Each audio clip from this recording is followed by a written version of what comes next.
ಯಲ್ಲಾಪುರದಲ್ಲಿ ಅಪಘಾತಕ್ಕೆ 10 ಮಂದಿ ಸಾವು ಪ್ರಕರಣಕ್ಕೆ ಸಂಬಂಧಪಟ್ಟಂತೆ ಕೇಂದ್ರ ಸರ್ಕಾರದಿಂದಲೂ ಕೂಡ ಮೃತರ ಕುಟುಂಬಗಳಿಗೆ ಪರಿಹಾರವನ್ನ ಘೋಷಣೆ ಮಾಡಲಾಗಿದೆ.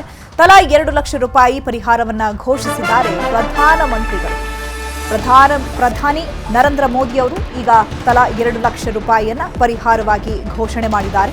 ಯಲ್ಲಾಪುರದಲ್ಲಿ ಆಗಿರುವಂತಹ ಅಪಘಾತಕ್ಕೆ ಸಂಬಂಧಪಟ್ಟಂತೆ ಈಗ 10 ಮಂದಿ ಸಾವನ್ನಪ್ಪಿದ್ದಾರೆ. ಅದೇ ಪ್ರಕರಣಕ್ಕೆ ಸಂಬಂಧಪಟ್ಟಂತೆ ಕೇಂದ್ರ ಸರ್ಕಾರದಿಂದಲೂ ಕೂಡ ಮೃತ ಕುಟುಂಬಗಳಿಗೆ ಪರಿಹಾರವನ್ನ ಘೋಷಣೆ ಮಾಡಲಾಗಿದೆ. ತಲಾ 2 ಲಕ್ಷ ರೂಪಾಯಿಯನ್ನ ಘೋಷಣೆ ಮಾಡಿದ್ದಾರೆ ಪ್ರಧಾನಿ ನರೇಂದ್ರ ಮೋದಿ.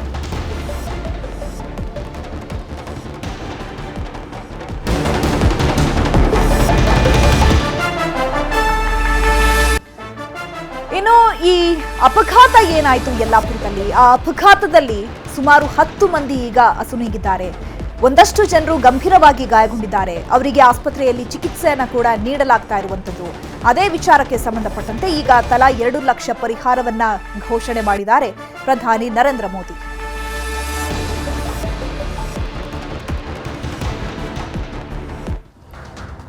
ಸರ್ಕಾರಿ ಬಸ್ ಇಲ್ಲದೆ ಜಗಳೂರು ತಾಲೂಕಿನ ಹುಚ್ಚಂಗಿಪುರದ ಜನರ ಕಷ್ಟ ಅಷ್ಟಿಷ್ಟಲ್ಲ. ಕೊಟ್ಟೂರು, ಹರಪನಹಳ್ಳಿ, ಜಗಳೂರು, ದಾವಣಗೆರೆ ಕಡೆ ಹೋಗೋದಕ್ಕೆ ಬಸ್ಗಳೇ ಸಿಗ್ತಾ ಇಲ್ಲ. ವಿದ್ಯಾರ್ಥಿಗಳ ಪರದಾಟವೂ ತಪ್ಪಿಲ್ಲ. ಈ ಬಗ್ಗೆ ನಮ್ಮೂರಲ್ಲಿ ನ್ಯೂಸ್ 18 ಕಾರ್ಯಕ್ರಮ ಪ್ರಸಾರವಾಗುತ್ತೆ.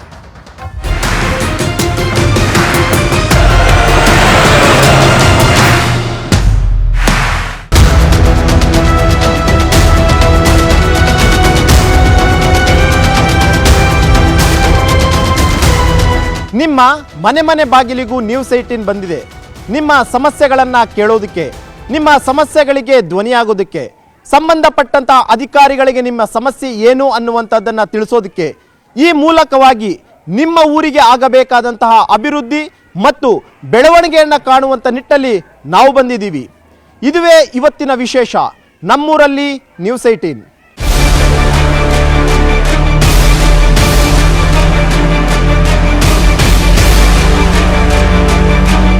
ಬೆಣ್ಣೆನಗರಿ ಅಂತಾನೆ ಫೇಮಸ್ ಆಗಿರುವಂತಹ ದಾವಣಗೆರೆ ಜಿಲ್ಲೆಯಲ್ಲಿ ಇವತ್ತು ನಾನಿದ್ದೀನಿ. ದಾವಣಗೆರೆ ಜಿಲ್ಲೆಯ ಜಗಳೂರು ತಾಲೂಕಿನ ಹುಚ್ಚಂಗಿಪುರ ಅನ್ನುವಂಥ ಒಂದು ಗ್ರಾಮದಲ್ಲಿದ್ದೀನಿ. ಈ ಗ್ರಾಮದ ಜನರಿಗೆ ಸರಿಯಾದಂತಹ ಬಸ್ಗಳ ವ್ಯವಸ್ಥೆ ಇಲ್ಲದೆ ಪರದಾಡ್ತಿದ್ದಾರೆ. ಕಳೆದ ತಿಂಗಳಷ್ಟೇ ಕಾಲ್ನಡಿಗೆ ಮೂಲಕವಾಗಿ ದಾವಣಗೆರೆವರೆಗೂ ಕೂಡ ಹೋಗಿದ್ರು. ಈ ಮೂಲಕ ಒಂದು ಬಸ್ನ ವ್ಯವಸ್ಥೆಯನ್ನು ಸರ್ಕಾರದಿಂದ ಮಾಡಿಕೊಟ್ಟಿದ್ದಾರೆ. ಆದರೆ ಆ ಬಸ್ ಕೂಡ ಅಷ್ಟೇ ಸರಿಯಾದ ರೀತಿಯಲ್ಲಿ ಬರ್ತಿಲ್ಲ ಅನ್ನುವಂಥ ಒಂದು ಗಂಭೀರವಾದಂಥ ಆರೋಪವನ್ನು ಊರಿನ ಗ್ರಾಮಸ್ಥರು ಮಾಡ್ತಿದ್ದಾರೆ.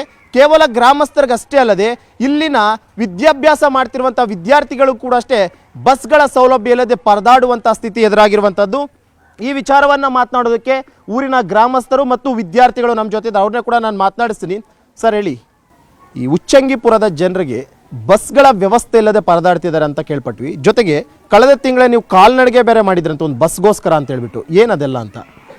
ಸರ್, ಆ್ಯಕ್ಚುಲಿ ಜಗಳೂರು ತಾಲೂಕಿನ ಹೃದಯ ಭಾವವಾಗಿರ್ತಕ್ಕಂಥ ಹುಚ್ಚಂಗಿಪುರ ಗ್ರಾಮ ಸಾಕಷ್ಟು ಜನಸಂಖ್ಯೆಯನ್ನು ಹೊಂದಿರತಕ್ಕಂಥ ಗ್ರಾಮ. ಇಲ್ಲಿ ಈ ಗ್ರಾಮದಿಂದ ಸಾಕಷ್ಟು ಜನರು ದಾವಣಗೆರೆ ಅಥವಾ ಜಗಳೂರಿಗೆ ಉನ್ನತ ವಿದ್ಯಾಭ್ಯಾಸಕ್ಕಾಗಿ ಹೋಗ್ತಾ ಇದ್ದಾರೆ. ಬಟ್ ಏನಾಗಿದೆ ಅಂದರೆ ಸಮಸ್ಯೆ, ಸಕಾಲಕ್ಕೆ ಬಸ್ಗಳು ಬರದೇ ಇರೋ ಕಾರಣ ಪೋಷಕರು ಕೂಡ ಅವ್ರನ್ನ ಇವಾಗ ಹೆಣ್ಣು ಮಕ್ಕಳನ್ನ ಗಂಡು ಮಕ್ಕಳನ್ನ ಕಳ್ಸೋಕ್ಕೂ ಕೂಡ ಹಿಂದೇಟು ಮಾಡ್ತಾ ಇದ್ದಾರೆ. ಈ ವಿಚಾರವಾಗಿ ಅರ್ಧಕ್ಕೆ ವಿದ್ಯಾಭ್ಯಾಸ ಕುಂಠಿತವಾಗುವಂತಹ ಸಮಸ್ಯೆಗಳು ಕೂಡ ಸಾಕಷ್ಟು ಜನ ನಮ್ಮೂರಲ್ಲಿ ಇದಾವೆ ಸರ್. ಒಂದು ವೇಳೆ ಬಸ್ ಏನಾದರೂ ಮಿಸ್ ಆಯಿತು ಅಂತಂದರೆ ವಾಟ್ ನೆಕ್ಸ್ಟ್, ಏನು ಮಾಡ್ತಾರೆ? ಮನೆಗೆ ವಾಪಸ್ ಹೋಗ್ತಾರಾ ಅಥವಾ ಬೇರೆ ಯಾವುದಾದ್ರೂ ಬಸ್ ಹಿಡ್ಕೊಂಡು ಹೋಗ್ತಾರಾ, ಹೇಗೆ ಅಂತ? ಇವಾಗ ಸರ್, ಗೌರ್ಮೆಂಟ್ ಬಸ್ಗಳಂತೂ ಇಲ್ಲೇ ಇಲ್ಲ. ಇಲ್ಲಿ ಖಾಸಗಿ ಬಸ್ಗಳ ವ್ಯವಸ್ಥೆ ಅಂತೂ ಸರಿಯಾದ ಸಮಯಕ್ಕಿಲ್ಲ. ಆಮೇಲೆ ಅವರು ತಕ್ಕಂತೆ ದರನ ನಿಗದಿಪಡಿಸಿದ್ದಾರೆ. ಇಲ್ಲಿ ಶ್ರಮಜೀವಿಗಳು ಇರೋದ್ರಿಂದ ಆ ದಿನ ದುಡಿದು ಬಿಟ್ಟು ಮಕ್ಕಳನ್ನ ವಿದ್ಯಾಭ್ಯಾಸ ಕಳಿಸುವಂತಹ ಕುಟುಂಬಗಳು ಸಾಕಷ್ಟು ಇರೋದ್ರಿಂದ ಅದು ಬಹಳಷ್ಟು ಅರ್ಥ ಕೊಡ್ತಾ ಇತ್ತು ಸರ್. ಜೊತೆಗೆ ಇಲ್ಲ ಅಂತಂದ್ರೆ ನೇರವಾಗಿ ಮತ್ತೆ ಮನೆಗೆ ಬಂದುಬಿಟ್ಟು ವಿದ್ಯಾಭ್ಯಾಸ ಮೊಟಕುಗೊಳಿಸುವಂತಹ ವ್ಯವಸ್ಥೆ ಕೂಡ ಆಗಿದೆ ಸರ್ ಇಲ್ಲಿ. ಈಗ ಲಾಸ್ಟ್ ಮಂತ್ ನೀವು ಕಾಲ್ನಡಿಗೆ ಮಾಡ್ಕೊಂಡಿದ್ರಂತೆ, ಅಕ್ಕಪಕ್ಕದ ಗ್ರಾಮಸ್ಥರೆಲ್ಲ ಸೇರ್ಕೊಂಡ್ಬಿಟ್ಟು ಒಂದಷ್ಟು ಜನ ಇಲ್ಲಿಂದ ದಾವಣಗೆರೆವರೆಗೂ ಹೋಗಿದ್ರಿ ಅಂತ ಕೇಳ್ಪಟ್ವಿ. ಅವಾಗ ಏನು ಹೇಳಿದ್ರು ಅಧಿಕಾರಿಗಳು ಅಂತ? ಸರ್, ಬಿಡ್ತೀವಿ ಅಂತ ಹೇಳಿದ್ರು. ಇದುವರೆಗೆ ಯಾವುದೇ ಕ್ರಮ ತಗೊಂಡಿಲ್ಲ ಅವರು. ಬಸ್ ವ್ಯವಸ್ಥೆನೂ ಸಮೇತ ಇಲ್ಲಿ ಬಿಟ್ಟಿಲ್ಲ. ಸುಮ್ಮನೆ ಆರೈಕೆ ಉತ್ತರ ಹೇಳ್ತಿದ್ರೆ ಇಲ್ಲಿ ವಿದ್ಯಾಭ್ಯಾಸ ಮಕ್ಕಳದು ಕುಂಠಿತ ಆಗ್ತಿದೆ. ಎಷ್ಟಿದೆ ಜನಸಂಖ್ಯೆ ನಿಮ್ಮೂರಲ್ಲಿ? ಸುಮಾರು ಇಲ್ಲಿ 2000 ಗ್ರಾಮ, ಇದು 2000 ಓಟ್ ಇರ್ತಕ್ಕಂಥ ಗ್ರಾಮ. ಹಾಗಾಗಿ ಟೋಟಲಿ ಮಕ್ಕಳ ವಿದ್ಯಾಭ್ಯಾಸ ಸುಮಾರು ಒಂದು 100ರಿಂದ 200 ಜನ ಇಲ್ಲಿ ಹೋಗ್ತಿದ್ದಾರೆ. ಇಲ್ಲಿ ಹೊರಗಡೆ ಎಷ್ಟು ಜನ ಹೋಗ್ತಿದ್ದಾರೆ ಅಂತ? ಕಾಲೇಜ್ಗೆ ಹೋಗುವಂಥವ್ರು, ಕಾಲೇಜಿಗೆ ಹೋಗ್ತಕ್ಕಂಥವ್ರೆ ಒಂದು 60ರಿಂದ 70 ಜನ ಅಷ್ಟು ವಿದ್ಯಾರ್ಥಿಗಳು ಸಿಗ್ತಾರೆ. ಓಕೆ. ಈಗ ಇಲ್ಲಿಂದ ನೀವು ಜಗಳೂರಿಗಾದ್ರೂ ಹೋಗ್ಬೋದು ಅಥವಾ ದಾವಣಗೆರೆಗೆ ಯಾವ್ದಾದ್ರು ಹೋಗ್ಬೇಕು ಅಂದರೆ ಆಲ್ಮೋಸ್ಟು 9:30 10 ಗಂಟೆಗೆ ಕಾಲೇಜ್ ಇತ್ತು ಅಂದರೆ ಒಂದು 7:30 8ಕ್ಕೆ ಬಿಡಬೇಕು. ಆ ಟೈಮ್ಗೆ ಬಸ್ ಯಾವುದಾದ್ರೂ ಇದೆಯಾ ಅಂತ? ಸರ್ ಒಂದಿದೆ, ಬಟ್ ಅದು ಹೇಳಿ ಟೈಮಿಗೆ ಬರಲ್ಲ. ಸೊ ಹಾಗಾಗಿ ತುಂಬ ತೊಂದರೆ ಆಗ್ತಿದೆ ಸರ್. ಅದೇ ಹೇಳಿ ಟೈಮಿಗೆ ಅಂದರೆ ಎಲ್ಲ ಕಡೆ ನಿಲ್ಲಿಸಿ ಬರೋದ್ರಿಂದ ಜಗಳೂರಿಗೆ ಹೋಗ್ಬೇಕಂದ್ರೆ ಒಂದು ಅದರಿಂದನೇ ಒಂದು ಸುಸ್ತು ಆಯಾಸನೇ ಆಗಿಬಿಡುತ್ತೆ ಸರ್. ಆ ಟೈಮಿಗೆ ಮತ್ತೆ ಅಲ್ಲಿ ಹೋಗಿ ಪಾಠ ಪ್ರವಚನ ಕೇಳೋಕ್ಕೂ ಸಾಧ್ಯತೆ ಆಗದಿರುವಂಥ ಪರಿಸ್ಥಿತಿಯನ್ನು ನಾವು ಎದುರಾಗಿದ್ದೀವಿ. ಸೊ ಇಲ್ಲಿಂದ ಒಂದು ಬಸ್ ಇದೆ ಸರ್, ಆ ಬಸ್ಸಿಗೆ ಎಲ್ಲರೂ ಸ್ಟೂಡೆಂಟ್ಗಳು ಹೋಗ್ತಿದ್ದಾರೆ. ಅಲ್ಲಿಗೆ ಹೋಗೋ ಅಷ್ಟೊತ್ತಿಗೆ ನಜ್ಜು ಗುಜ್ಜು ಸರ್ ಎಲ್ಲ ಸ್ಟೂಡೆಂಟ್ಗಳು ಅಲ್ಲಿ ಹೋಗಿ ಪಾಠ ಕೇಳೋಕ್ಕೂ ಬಿಡ್ತಾರೆ. ಖಂಡಿತ ಸರ್, ಯಾಕೆಂದ್ರೆ ಅಷ್ಟೊಂದು ಜನ ರಶ್ ಬಸ್ಸಲ್ಲಿ ಆಗಿರುತ್ತೆ. ಬಸ್ ಫುಲ್ ರಶ್ ಆಗ್ಬಿಡುತ್ತೆ ಅಂತ? ಫುಲ್ಲು ರಶ್ ಆಗುತ್ತೆ ಸರ್. ಬರೋದು ದಿನಕ್ಕೆ ಒಂದೇ ಬಸ್ಸು, ಆ ಬಸ್ ಕಂಪ್ಲೀಟ್ ಆಗಿ ರಶ್ ಆಗುತ್ತೆ. ಮತ್ತೆ ಆ ಕಡೆಯಿಂದನೂ ಕೂಡ ಬಸ್ ವ್ಯವಸ್ಥೆನೂ ಕೂಡ ಇಲ್ಲ. ಸೊ ಸರಿಯಾಗಿ ಬಸ್ ವ್ಯವಸ್ಥೆ ಇಲ್ಲ. ಬಿಳ್ಚೋಡಿಗೆ ಬರಬೇಕು, ಬಿಳ್ಚೋಡಿಂದ ಈ ಕಡೆಗೆ ಬರಕ್ಕೂ ಆದ್ರೂ ಕೂಡ ಬಸ್ಸಿನ ವ್ಯವಸ್ಥೆ ಇಲ್ಲ. ಮಕ್ಕಳು ಪರದಾಡು ವಿದ್ಯಾರ್ಥಿಗಳು ಸಾಕಷ್ಟು ಇದರಿಂದ ಮನನೊಂದು ಇಲ್ಲಿ ಹೃದಯ ಭಾಗ ಸರ್. ಆಕ್ಚುಲಿ ಹೇಳ್ಬೇಕಂದ್ರೆ ಇಲ್ಲಿಂದನೇ ಎಲ್ಲಾ ಕಡೆ ಎಲ್ಲಾ ಗ್ರಾಮಗಳಿಗೂ ಹೋಗೋಕ್ಕೂ ರೋಡ್ ಇದೆ, ಬಟ್ ಬಸ್ಸಿನ ವ್ಯವಸ್ಥೆ ಇಲ್ದಿರೋದು ನಮಗೆ ತುಂಬಾ ಒಂದು ನೋವಿನ ಸಂಗತಿ ಸರ್. ಯಾಕಂದ್ರೆ ಒಂದು ಜಗಳೂರು ತಾಲೂಕು ಒಂದು ಹಿಸ್ಟಾರಿಕಲ್ ಇರುವಂತ ಒಂದು ಪ್ಲೇಸ್ ಇದು, ಆದ್ರೂ ಕೂಡ ಈ ತರ ಸಮಸ್ಯೆ ಆಗೋದು ಖಂಡಿತವಾಗ್ಲೂ ನಮಗೆ ತುಂಬಾ ನೋವಿನ ವಿಚಾರ ಸರ್. ಈಗ ನಿಮ್ಮವ್ರು ಹೇಳ್ತಾ ಇದ್ರು ತುಂಬಾ ಅಂದ್ರೆ ತುಂಬಾ ತೊಂದರೆ. ಬೆಳಿಗ್ಗೆ ಒಂದು ಬಸ್ ಬರುತ್ತೆ, ಆ ಬಸ್ ಕಂಪ್ಲೀಟ್ ಆಗಿ ರಶ್ ಹೋಗ್ಬಿಟ್ಟಿರುತ್ತೆ, ಎಲ್ಲ ಸುಸ್ತಾಗ್ಬಿಡ್ತಾರೆ ಕಾಲೇಜ್ಗೆ ಹೋಗೋಂತಷ್ಟೇ. ಏನಿದು ಅಂತ? ಇವಾಗ ನಾವು ಬೆಳಿಗ್ಗೆ ಓಡಾಡಕ್ಕೆ ಸರಿಯಾಗಿ ಬಸ್ ಇಲ್ಲ ಇಲ್ಲಿ. 1 ಗಂಟೆ ಒಂದು ಗಾಡಿ ಇದೆ, 7:45 ಗಾಡಿ. ಆ ಬಸ್ಸಿಗೆ ಹೋದ್ರೆ ನಾವು ಹೋಗೋಷ್ಟಿಗೆ 9 ಗಂಟೆ ಆಗೋದು ದಾವಣಗೆರೆ. ಅಲ್ಲಿ ಹೋಗಿ ಕಾಲೇಜ್ಗೆ ಹೋಗೋಕ್ಕಾಗಲ್ಲ. ಇವಾಗ ಇಲ್ಲಿ ಒಂದು ಬಸ್ ಇದೆ 9:45 ಈ ಕಡೆ ಹೋಗಿ 10:30 ಬರುತ್ತೆ. ನಮ್ಗೆ 10:30 ಹೋಗಿ ಅಲ್ಲಿ 12 ಗಂಟೆಗೆ ದಾವಣಗೆರೆ ಹೋಗುತ್ತೆ. ಅವಾಗ ಹೋಗಿ ಕಾಲೇಜ್ಗೆ ಹೋಗೋಕ್ಕಾಗಲ್ಲ. ಸುಮ್ಮನೆ ವೇಸ್ಟ್ ಆಗಿ ಮತ್ತೆ ಮನೆಗೆ ಹೋಗೋದು ಸುಮ್ಮನೆ ವೇಸ್ಟು. ಹಾಗಾಗಿ ಗಾಡಿ ಬಿಡ್ಬೇಕಂತ ವಾಪಸ್ ಬರೋಕ್ಕಾದ್ರೂ ಬಸ್ ಇರುತ್ತಾ ಅಂತ? ಬಸ್ ನೈಟ್ 8 ಗಂಟೆ ಆಗುತ್ತೆ, ಮತ್ತೆ ಒಂದು 7:30 ಬಿಡ್ತದೆ. ಅಲ್ಲಿಂದ 9 ಗಂಟೆಗೆ ಇಲ್ಲಿ ಇರ್ತೀವಿ ನಮ್ಮೂರಲ್ಲಿ. ನೀವು 12 ಗಂಟೆಗೆ ಮನೆಗೆ ವಾಪಸ್ ಬರ್ಬೇಕಂದ್ರೆ ರಾತ್ರಿವರೆಗೂ ಕಾಯ್ಬೇಕು. ರಾತ್ರಿವರೆಗೆ ಕಾಯ್ಬೇಕು. ಎಲ್ಲಿ ಕಾಯ್ತೀರಾ ಅಂತ? ನಾವು ದಾವಣಗೆರೆಯಲ್ಲಿ ಮತ್ತೆ ಅಲ್ಲೇ ಕಾಯ್ಬೇಕು. ಖಾಸಗಿ ಬಸ್ ಇಲ್ಲ, ಖಾಸಗಿ ಬಸ್ ಅಷ್ಟೇ. ಮತ್ತೆ ಗೌರ್ಮೆಂಟ್ ಬಸ್ ಇಲ್ಲ, ಯಾವ ಗೌರ್ಮೆಂಟ್ ಬಸ್ ಇಲ್ಲ? ಗೌರ್ಮೆಂಟ್ ಬಸ್ ಇಲ್ಲ, ಯಾವ ಬಸ್ಸು ಇಲ್ಲ, ಗೌರ್ಮೆಂಟ್ ಒಂದೇ ಬಸ್ ಇರೋದು. ಬೆಳಿಗ್ಗೆ ಬಂದು ಅಷ್ಟೇ ಹೋಗೋದು ಅಷ್ಟೇ, ಮತ್ತೆ ಅದು ರಿಟರ್ನ್ ಬರಲ್ಲ? ಬರೋದಿಲ್ಲ ಅದು. ಹಿಂಗೋಗಿ ಹಂಗೆ ಬರೋದು ಅಷ್ಟೇ. ಮತ್ತೆ ರಿಟರ್ನ್ ಇಲ್ಲ. ಒಂದೇ ಬಸ್, ಅದು 2 ಸತಿ ಅಡ್ಡಾಡುತ್ತೆ ಅಷ್ಟೇ. ಮತ್ತೆ ಅವ್ನು ಬರೋದು ಇಲ್ಲ, ಏನಿಲ್ಲ. ನೈಟು ಏನಿಲ್ಲ, ಬಸ್ ಇಲ್ಲ. ಮತ್ತೆ ನಮಗೆ ಸುಮ್ಮನೆ ಭಾರಿ ತೊಂದರೆ ಆಗುತ್ತೆ. ಮತ್ತೆ ನೈಟ್ ಉಳ್ಕೊಳಕ್ಕಾಗಲ್ಲ, ಏನಾಗಲ್ಲ. ಈಗ ನೀನು ಎಷ್ಟನೇ ಕ್ಲಾಸ್ ಓದ್ತಿದ್ಯಮ್ಮ? 7ನೇ ತರಗತಿ. 7ನೇ ಕ್ಲಾಸು. ನಿಮ್ಮೂರಲ್ಲಿ ಎಷ್ಟನೇ ಕ್ಲಾಸ್ವರೆಗೂ ಶಾಲೆ ಇದೆ ಇಲ್ಲಿ? ಇಲ್ಲಿ 7ನೇ ತರಗತಿ. 8ನೇ ಕ್ಲಾಸ್ಗೆ ಎಲ್ಲ ಹೋಗ್ಬೇಕಾಗುತ್ತೆ ನೀನು? ದಿದಿಗೆ ಹೋಗ್ಬೇಕಾಗಿ. ಎಷ್ಟು ಕಿಲೋಮೀಟರ್ ಇದೆ ಅದು? 2 ಕಿಲೋಮೀಟರ್. ಏನ್ರಲ್ಲಿ ಹೋಗ್ತೀಯ 2 ಕಿಲೋಮೀಟರ್ಗೆ? ಕಾಲಲ್ಲಿ ಹೋಗ್ತೀವಿ, ನಡ್ಕೊಂಡೇ ಹೋಗೋದು. ಈಗ ಆಯಿತು, ನೀನು 2 ಕಿಲೋಮೀಟರ್ ನಡೀತೀರಾ, 40 ಕಿಲೋಮೀಟರ್ಗೆ ಏನು ಮಾಡ್ತೀರಾ ಅಂತ? ಅದೇ ಸಹ ಸಮಸ್ಯೆ ಆಗಿರೋದು. ಬಸ್ಸಲ್ಲಿ ಸರಿ ಬಸ್ ಇಲ್ಲ ಶಾಲೆಗೆ ಹೋಗಕ್ಕೆ. ಏನು ಹೇಳ್ತೀರಾ ನಮ್ಮ ಸರ್ಕಾರಕ್ಕಾಗಿರ್ಬೋದು, ಸಾರಿಗೆ ಸಚಿವರಿಗಾಗಿರ್ಬೋದು, ಸಿದ್ದರಾಮಯ್ಯ ಅವ್ರಿಗಾಗಿರ್ಬೋದು, ಏನು ಹೇಳ್ತೀಯಮ್ಮ ನಮ್ಮ ನ್ಯೂಸ್ 18 ಮೂಲಕ ಹೇಳಮ್ಮ? ಬಸ್ಸು ಸರಿಯಾದ ಸಮಯಕ್ಕೆ ಕಳಿಸ್ಬೇಕು ಸಹ. ಆದರೆ ನಾವು ಹೋಗ್ಬೇಕಂದ್ರೆ ಅವ್ರು ಕಳಿಸ್ಬೇಕು ಸಹ ಸರ್ಕಾರದವರು. ನಮಗೆ ವಿದ್ಯಾರ್ಥಿ ಬುದ್ಧಿ ಅಭ್ಯಾಸ ಕಲಿಬೇಕಂದ್ರೆ ಬಸ್ ಬೇಕೇ ಬೇಕು ಸಹ ನಮಗೆ. ಈ ಮಕ್ಕಳಿಗೆ ವಿದ್ಯಾಭ್ಯಾಸ ಅನ್ನುವಂಥದ್ದು ತುಂಬ ಮುಖ್ಯ. ನಾವು ಓದ್ಕೊಂಡ್ರೆ ಅಟ್ಲೀಸ್ಟ್ ನಮ್ಮ ಜೀವನನ ರೂಪಿಸ್ಕೊಳ್ಬೋದು. ಅಂಥ ವಿದ್ಯಾರ್ಥಿಗಳಿಗೆ ಈ ರೀತಿ ತೊಂದರೆ ಆಗ್ತಾ ಇದೆ, ಬಸ್ಗಳ ವ್ಯವಸ್ಥೆ ಇಲ್ಲ ಅಂತಂದ್ರೆ ಏನು ಹೇಳ್ತೀರಾ ಈ ಒಂದು ಸರ್ಕಾರಕ್ಕೆ ಅಂತ ನೀವು? ಬಸ್ ಕಳಿಸ್ಬೇಕಂತ ಹೇಳ್ತೀವಿ. ಈಗ ನೀವು ಎಷ್ಟನೇ ಕ್ಲಾಸ್ ಅಮ್ಮ? ನಿನ್ನ ಹೆಸರೇನು? ರೇಖಾ. ರೇಖಾ, ಎಷ್ಟನೇ ಕ್ಲಾಸ್ ನೀನೀಗ? 7. ಈಗ 7 ಆಯಿತು, 8ನೇ ಕ್ಲಾಸ್ಗೆ ಎಲ್ಲಿ ಜಾಯ್ನ್ ಆಗ್ಬೇಕು ಅನ್ಕೊಂಡಿದ್ದೀರಿ ನೀವು? ದಿದಿಗೆ. ನೀವು 2 ಕಿಲೋಮೀಟ್ರು.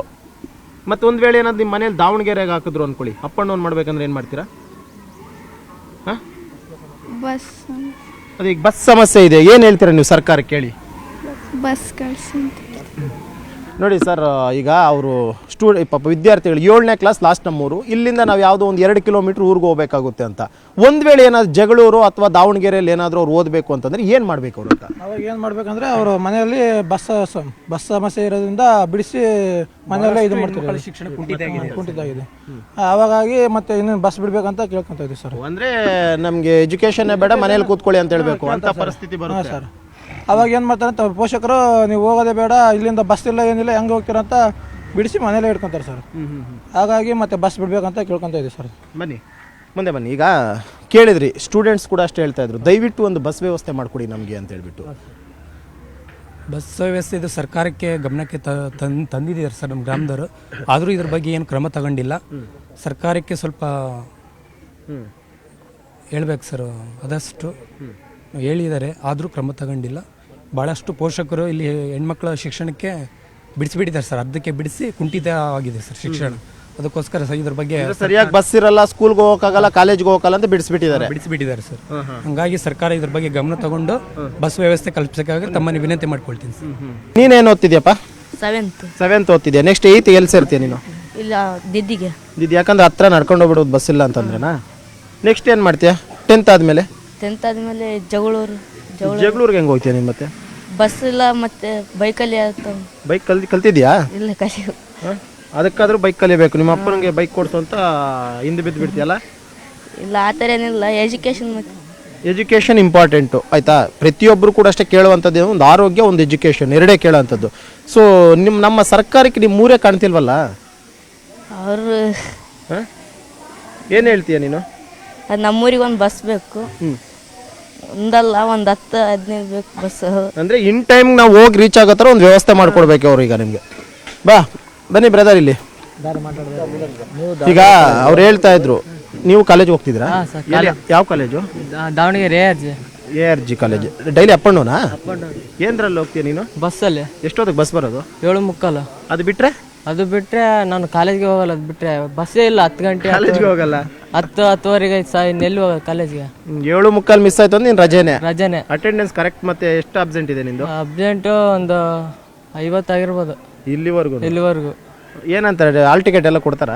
ಕೊಡಲ್ಲ. ಅದೇ ಸ್ವಲ್ಪ ಬೇಡ್ಬೇಕು, ಹಿಂಗೆ ಕಷ್ಟ ಐತಿ, ಬಸ್ ಇಲ್ಲ, ಅದು ಇದು ಅಂತ ಹೇಳ್ಬೇಕು ನಾವು. ಹಂಗಾಗಿ ಇವಾಗ ಬಸ್ಸಲ್ಲಿ ಹೋದ್ರು ಭಾರಿ ಪ್ರಾಬ್ಲಮ್ ಐತೆ ಸರ್. ಇಂಥ ಮುತ್ತುಗರು ಬರ್ತಾರೆ, ಅವರು ಕೇಳ್ತಾರೆ ಕಾಲು ನೋವು ಅದು ಇವು ಅಂತ ಕೇಳ್ತಾರೆ, ವಯಸ್ಸಾದವರೆಲ್ಲ. ಹಂಗಾಗಿ ನಾವು ಬಿಟ್ಕೊಡ್ತೀವಿ. ಮತ್ತೆ ಅದ್ರಾಗೂ ಭಾಳ ಸುಸ್ತಾಗುತ್ತೆ ಹೋಗೋತ್ತಿಗೆ. ಫುಲ್ಲು ಒಂಥರ ಏನೋ ಹೋದ್ರು ಕೇಳಂಗಾಗಲ್ಲ, ಪಾಠ ಮಲ್ಕೊಬೇಕು ಅನಿಸುತ್ತೆ. ಫುಲ್ಲು ಒಂಥರ ಏನೋ ಟಯರ್ಡ್. ಈ ಎಷ್ಟು ಜನ ಇರ್ತಾರೆ ಒಂದು ಬಸ್ಸಲ್ಲಿ ಅಂತ? ಬಸ್ಸಲ್ಲಿ ಏನಿಲ್ಲ ಅಂದ್ರೆ ಒಂದು 50 ಈಗ ಈ ಥರ ಬರ್ತಾರೆ. ಒಂದು 60 ರಶ್ ಆಗಿಬಿಡುತ್ತೆ. ನಾವು ಡೋರ್ನಲ್ಲಿ ನಿಂತ್ಕೊಬೇಕು, ಅದೇ ಆ ರೀತಿ ರಶ್ ಆಗಿರುತ್ತೆ. ಹಂಗಾಗಿ ಫುಲ್ಲು ನಮ್ಗೇನೋ ಒಂದು ಸ್ವಲ್ಪ ಗೌರ್ಮೆಂಟ್ ಬಸ್ ಇದ್ರೆ ಪಾಸ್ ಗೀಸ್ ಮಾಡಿಸ್ಕೊಂತ ಇರ್ಬೋದು ಅಂತ. ಹೇಳಿ. ಈಗ ಅವ್ರು ಹೇಳ್ತಿದ್ರು ತುಂಬ ಟಯರ್ಡ್ ಆಗುತ್ತೆ ಸರ್ ಬಸ್ಸಲ್ಲಿ ಹೋಗೋಕೆ ಅಂತ ಹೇಳ್ಬಿಟ್ಟು. ಅದೇ ಇವಾಗ 7:45 ಗಾಡಿಗೆ ಹೋದ್ರೆ ನಾವು ಸ್ವಲ್ಪ ಕಾಲೇಜ್ಗೆ 9:30 ನಮ್ಮದು ಕಾಲೇಜ್ ಇದೆ. ನಮ್ಮದು 1-1:30 ತನಕ ಕಾಲೇಜ್ ಇದೆ. 9:30 ಹೋದರೆ ಕಾಲೇಜ್ ರೀಚ್ ಆಗ್ಬೋದು. ಇವಾಗ ಇವ್ರು ಹೇಳಿದಂಗೆ 7:30 ಗಾಡಿ ಮಿಸ್ ಆದರೆ ಮತ್ತೆ ನಾವು ಕಾಲೇಜ್ ರಜೆ ಮನೇಲೇ ಇರೋದು. ಇವಾಗ ನಾವು ಅಷ್ಟೇ ಸೆಮ್ ಎಕ್ಸಾಮ್ಗೆ ಇಂಟರ್ನಲ್ಗೆ ಅಷ್ಟೇ ಹೋಗೋದು. ಮತ್ತು ಇವಾಗ ಬಸ್ ಇಲ್ಲ ಅಂತ ನಮಗೆ ತೊಂದರೆ ಭಾಳ ಆಗ್ತಿದೆ. ಗೌರ್ಮೆಂಟ್ ಬಸ್ ಬಿಟ್ಟರೆ ಏನೋ ಅನುಕೂಲ ಆಗುತ್ತೆ. ನಮ್ಮ ಪಾಸ್ ಗೀಸ್ ಮಾಡ್ಕೊಂತ ಇಲ್ಲಿಂದ ಹೋಗ್ಬೋದು. ಒಂದು 8 ಗಂಟೆಗೆ ಬಿಟ್ಟರೆ ನಮಗೆ ಒಂದು 1 ಅವರ್ಗೆ ಒಂದೊಂದು ಬಸ್ ಬಿಟ್ಟರೆ ಅದಕ್ಕೆ ಹೋಗ್ಬೋದು. ಆ ಕಡೆಯಿಂದ ಬರೋಕ್ಕೆ ಬಸ್ ಇಲ್ಲ, ಈ ಕಡೆಯಿಂದ ಹೋಗಿ ಬಸ್ ಇಲ್ಲ. ಹೆಂಗಿದ್ರು ಖಾಸಗಿ ಬಸ್ ಬರ್ಬೇಕು. ಅದು ಖಾಸಗಿ ಬಸ್ಸಲ್ಲಿ ಆದ್ರೆ ಬರೇ ದೌರ್ಜನ್ಯ. ಅವ್ರು ಕೇಳಿದಷ್ಟೇ ಕೊಡ್ಬೇಕು ಅಮೌಂಟು. ಅವ್ರು ಕಡಿಮೆ ಕೊಟ್ಟರು ಇಸ್ಕೊನಲ್ಲ. ಕಾಲೇಜ್ ಹುಡುಗರು ಅಂತ ಏನಿಲ್ಲ, ದೊಡ್ಡವ್ರಿಗೆ ಎಷ್ಟು ಕೊಡ್ಬೇಕು ಅಷ್ಟೇ ಕೊಡ್ಬೇಕು ನೀವಂತ ರೂಲ್ಸ್ ಇದೆ. ಮತ್ತು ಅವ್ರು ಏನೋ ಇವಾಗ ಇವ್ನು ಹೇಳ್ದಂಗೆ ದೊಡ್ಡವ್ರು ಬಂದ್ರೆ ಸ್ವಲ್ಪ ಸೀಟ್ ಬಿಡಬೇಕು. ಸೀಟ್ ಇಲ್ಲ ಅಂತ ನಮ್ಗೇನು ಕಡಿಮೆ ಇಸ್ಕೊನಲ್ಲ, ಜಾಸ್ತಿ ಇಸ್ಕೊನಲ್ಲ. ಸೇಮ್ ಎಷ್ಟಿದೆ ದೊಡ್ಡವ್ರಿಗೆ ಅಷ್ಟೇ ಇಸ್ಕೊಂತಾರೆ. ಹಂಗಾಗಿ ಒಂದು ಗೌರ್ಮೆಂಟ್ ಬಸ್ ಬಿಟ್ಟರೆ ಪಾಸ್ ಮಾಡ್ಕೊಂಡು ನಾವು ಪಾಸ್ಗೆ ಹೋಗ್ಬೋದು. ಕಾಲೇಜ್ ಹುಡುಗರು ಅಂತ ಒಂದು ಗಾಡಿ ಬಿಟ್ಟರೆ ನಮ್ಗೆ ಹೆಂಗೋ ರೀಚ್ ಆಗ್ಬೋದು. ಅಲ್ಲಿ ದಾವಣಗೆರೆಯಲ್ಲಿ ಒಂದು 9 ಗಂಟೆಗೆ ಇದ್ರೆ ಕಾಲೇಜಲ್ಲಿ ಪಾಠ ಕೇಳ್ಬೋದು. ಇವಾಗ ಸುಮ್ಮನೆ ಹೋಗಿ ಅಲ್ಲಿ ವೇಸ್ಟ್ ಆಗುತ್ತೆ. ಮತ್ತೆ ದಾವಣಗೆರೆಗೆ ಹೋದ್ರು ಕೂಡ ಟಯರ್ಡ್ ಆಗಿ ಫುಲ್ಲು ಬೇಜಾರಾದ್ಮೇಲೆ ಅಲ್ಲೆಲ್ಲ ಪಾರ್ಕ್ ಗೀರ್ಕ್ ಹೋಗ್ಬಿಡ್ತೀವಿ ನಾವು ಕಾಲೇಜ್ ಹೋಗಲ್ಲ. ಸುಮ್ಮನೆ ಸುಸ್ತಾದ್ಮೇಲೆ ಸುಮ್ಮನೆ ಕಾಲೇಜ್ಗೆ ಹೋದ್ರು ವೇಸ್ಟ್. ಅದು ಪಾಠ ಕೇಳಕ್ಕಾಗಲ್ಲ, ಏನ್ ಕೇಳಕ್ಕಾಗಲ್ಲ. ಎಲ್ಲ ಹೋಗಿ ಕುಂತ್ಕೊಂಡು ಸುಮ್ಮನೆ ಗೇಮ್ ಆಡಿ ಬರೋದು ಅಷ್ಟೇ. ನಾವು ಇವಾಗ ಇರೇ ಸತ್ತು ಹೇಳ್ತಿದ್ವಿ ನಾವು. ಯಾಕಂದ್ರೆ ಇಲ್ಲಿ ನಮ್ಮ ತಾಯಿ ಅಂದ್ರೆ ನಿಮ್ಮ ಎಜುಕೇಶನ್ ಬಗ್ಗೆ ಫೋಕಸ್ ಮಾಡಕ್ ಆಗ್ತಿಲ್ಲ ಅಂತ ಅಷ್ಟಕ್ಕೊಂದು. ಇವಾಗ ದೇವೇಂದ್ರಪ್ಪ ಸರ್ ಓಟ್ ಕೇಳಕ್ಕಾರ ಬಂದ್ರಿ. ಇಲ್ಲಿ ಓಟ್ ಕೇಳಾದ್ಮೇಲೆ ಒಂದು ಗೆದ್ರು. ನಮ್ಮೂರ್ ಕಡೆ ಒಂದು ಸಲ ತಲೆ ಹಾಕಿಲ್ಲ. ಈ ಕಡೆ ಎಲ್ಲಿ ಓಟ್ ಕೇಳಕಾರ ಎಷ್ಟು ಸತಿ ಬಂದ್ರು ನಮ್ಮೂರ್ ಕಡೆ ಲೆಕ್ಕಿಲ್ಲ. ಇವಾಗ ಓಟ್ ಗೆದ್ಮೇಲೆ ಒಂದು ಸತಿ ನಮ್ಮೂರ್ ಕಡೆ ಬಂದು ನೋಡಿಲ್ಲ, ಏನಿಲ್ಲ. ನಮ್ಮೂರ್ ಕಡೆ ರಾಮಚಂದ್ರಪ್ಪ ಫಸ್ಟ್ ಅಲ್ಲಿ ಇದ್ದಾಗ ಎಷ್ಟು ಸತಿ ಬಂದ್ ಹೋಗ್ತಿದ್ರು. ಇವಾಗ ಒಬ್ರು ಬರ್ತಿಲ್ಲ. ಇವಾಗ ಸುಮ್ನೆ ವೇಸ್ಟ್. ಅವರು ಮಾಡಿದ್ದು ಕೂಡ ಗೆದ್ದಿದ್ದು ಕೂಡ. ಈಗ ಆಯ್ತು ಇರ್ಲಿ. ಈಗ ಕೊನೆಯದಾಗಿ ನಿಮ್ಗೇನಾದ್ರೂ ಈಗ ನಿಮ್ ಸಮಸ್ಯೆ ಇರೋ ಅಂತದ್ದು ಏನು ಗೊತ್ತಾ? ಯಾರಾದ್ರೂ MLA ಆಗ್ಲಿ, ಯಾರಾದ್ರೂ MLA ಆಗ್ಲಿ, ನಮ್ಮ ಸಮಸ್ಯೆ ಏನಿದೆ ಅದ್ ಬಗೆಹರಿಸೋರು ಆದ್ರೆ ಸಾಕು. ಈಗ ಫೈನಲ್ ಆಗಿ ಈಗ ನಿಮ್ಗೊಂದು ಬಸ್ ಏನೋ ಇದೆಯಂತೆ, ಒಂದು ವೇಳೆ ಅಂತ ಬಸ್ ಬಿಟ್ಟಿಲ್ಲ ಅಂದ್ರೆ ಮತ್ತೆ ನಿಮ್ಮ ಹೋರಾಟ ಹೆಂಗಿರುತ್ತೆ ಅಂತ ಸರ್? ಇವಾಗ ಮತ್ತೆ ಅವ್ರಿಗೆ ಒಂದು ಗಮನಕ್ಕೆ ತಂದಂಗೆ ಒಂದು ಹೋರಾಟ ಮಾಡಿದ್ವಿ. ಇವಾಗ ಮತ್ತೆ ಜಿಲ್ಲಾ ಮಟ್ಟದಲ್ಲಿ ಒಂದು ಹೋರಾಟ ಆಗಿತ್ತು. ಇವಾಗ ಮತ್ತೆ ರಾಮಲಿಂಗಾರೆಡ್ಡಿ ಅವ್ರ ಗಮನಕ್ಕೆ ಬರೋವರೆಗೂ ಮತ್ತೆ ಹೋರಾಟ ಮಾಡಬೇಕಾಗುತ್ತೆ. ಸರ್ಕಾರ ಗಮನಕ್ಕೆ ಬರೋವರೆಗೂ ಕೂಡ ಇದು ಬಿಡ್ಲಿದ್ದಂಗೆ ಹೋರಾಟ ಮಾಡಬೇಕು. ಉಚ್ಚಂಗಿಪುರ ಅಷ್ಟೇ ಅಲ್ಲದೆ ಅಕ್ಕಪಕ್ಕ ಇರುವಂತ ಎಲ್ಲರೂ ಸೇರ್ಕೊಂಡು ಹೋರಾಟ ಮಾಡ್ತೀರಿ? ಹೌದು ಸರ್. ಎಲ್ಲ ಇಡೀ ನಮ್ಮ ತಾಲೂಕಲ್ಲಿ ಇರ್ತಕ್ಕಂಥ ಯಾವ್ಯಾವ ಬಸ್ಗಳ ವ್ಯವಸ್ಥೆ ಇಲ್ಲಲ್ಲ ಯಾವ ಗ್ರಾಮಗಳಿಗೆ, ಆ ಗ್ರಾಮಗಳಿರ್ತಕ್ಕಂಥ ಎಲ್ಲಾ ಜನರನ್ನ ಕರ್ಕೊಂಡ್ಬಿಟ್ಟು ನಾವು ಹೋರಾಟ. ಜನ ಬರ್ತಾರ? ಹೌದು, ಖಂಡಿತ ಬರ್ತಾರೆ ಸರ್. ಮತ್ತೆ ವಿಚಾರ ಈ ತರ ಇಲ್ಲ ಅಂದಾಗ ಮತ್ತೆ ಇದನ್ನ ಅನಿವಾರ್ಯ ಇದು ಈ ತರ ಹೋರಾಟ. ಹಾಗಾಗಿ ಈ ಮೂಲಕ ನಾವು ಕೇಳ್ತಾ ಇದ್ದೀವಿ. ಆಯ್ತು ಸರ್, ಈಗ ರಾಮಲಿಂಗಾರೆಡ್ಡಿ ಅವರು ಮಾನ್ಯ ಸಾರಿಗೆ ಸಚಿವರಿಗೆ ಏನು ಹೇಳ್ತೀರಿ? ಈ ಮೂಲಕ ಸಾರಿಗೆ ಸಚಿವರು ಗಮನಕ್ಕೆ ತರೋದು ಏನಂತಂದ್ರೆ ಸರ್, ಕರೆಕ್ಟಾಗಿ ಸೂಕ್ತ ಸಮಯಕ್ಕೆ ಬಸ್ಗಳು ಬಿಡಲಿಲ್ಲ ಅಂತಂದರೆ ಎಲ್ಲ ವಿದ್ಯಾರ್ಥಿಗಳ ವಿದ್ಯಾಭ್ಯಾಸ ಮೊಟಕುಗೊಳ್ತದೆ. ಇದು ನಮ್ಮ ದೇಶಕ್ಕೆ ಆಗ್ತಕ್ಕಂಥ ಹಿನ್ನಡೆ, ವಿದ್ಯಾರ್ಥಿಗಳಿಗೆ ಆಗ್ತಕ್ಕಂಥ ಹಿನ್ನಡೆ. ಈ ನಿಟ್ಟಿನಲ್ಲಿ ಅವ್ರು ಸಕಾಲಕ್ಕೆ ಬಸ್ಗಳ ವ್ಯವಸ್ಥೆ ಮಾಡಬೇಕಂತೇಳಿ ನಾವು ಈ ಮೂಲಕ ಕೇಳ್ಕೊಳ್ತಾ ಇದ್ದೀವಿ ಸರ್. ಕೇಳಿದ್ರಲ್ಲ, ಇದು ದಾವಣಗೆರೆ ಜಿಲ್ಲೆಯಲ್ಲಿರುವಂತಹ ಉಚ್ಚಂಗಿಪುರ ಅನ್ನುವಂಥ ಒಂದು ಗ್ರಾಮದ ಜನರ ಸಮಸ್ಯೆ. ಗ್ರಾಮದಲ್ಲಿ ಸುಮಾರು 7,000 ಜನ ಇದ್ದಾರೆ. ಅದರಲ್ಲಿ ಆಲ್ಮೋಸ್ಟ್ 200ರಿಂದ 300 ಜನ ವಿದ್ಯಾರ್ಥಿಗಳಿದ್ದಾರೆ. ಹೊರಗಡೆ ಒಂದು 100 ಜನ ವಿದ್ಯಾರ್ಥಿಗಳು ಹೋಗ್ತಿದ್ದಾರೆ. ಆದರೆ ಪ್ರತಿನಿತ್ಯವೂ ಕೂಡ ಅಷ್ಟೇ ಬಸ್ಗಳ ಸೌಲಭ್ಯ ಇಲ್ಲದೆ ಕಾಲೇಜುಗೆ ಹೋಗೋಂಥದ್ದು ಚಕ್ಕರ್ ಹಾಕುವಂಥ ಒಂದು ಪರಿಸ್ಥಿತಿ ಇವತ್ತು ನಿರ್ಮಾಣ ಆಗಿರುವಂಥದ್ದು. ಇನ್ನಾದರೂ ಕೂಡ ಅಷ್ಟೇ ಮಾನ್ಯ ಸಾರಿಗೆ ಸಚಿವರಂತ ರಾಮಲಿಂಗಾರೆಡ್ಡಿ ಅವರಿಗೆ ಊರಿನ ಗ್ರಾಮಸ್ಥರು ಮನವಿಯನ್ನು ಮಾಡ್ಕೊತಿದ್ರೆ, ದಯವಿಟ್ಟು ನಮಗೆ ಸೂಕ್ತ ಟೈಮ್ಗೆ ಕಾಲೇಜ್ಗೆ ಹೋಗೋದಕ್ಕೆ ಒಂದು ಬಸ್ನ ವ್ಯವಸ್ಥೆಯನ್ನು ಮಾಡಿಕೊಡಿ ಅಂತ ಹೇಳ್ಬಿಟ್ಟು. ಇದು ಈ ಒಂದು ಊರಿನ ಸಮಸ್ಯೆ. ನಾಳೆ ಮತ್ತೊಂದು ಊರಿನ ಸಮಸ್ಯೆಯೊಂದಿಗೆ ನಿಮ್ಮ ಮುಂದೆ ಬರ್ತೀವಿ. ಅಲ್ಲಿವರೆಗೂ ನೋಡ್ತಾ ಇರಿ News 18, ಜಾಲ ನಮ್ಮದು, ಬಲ ನಿಮ್ಮದು.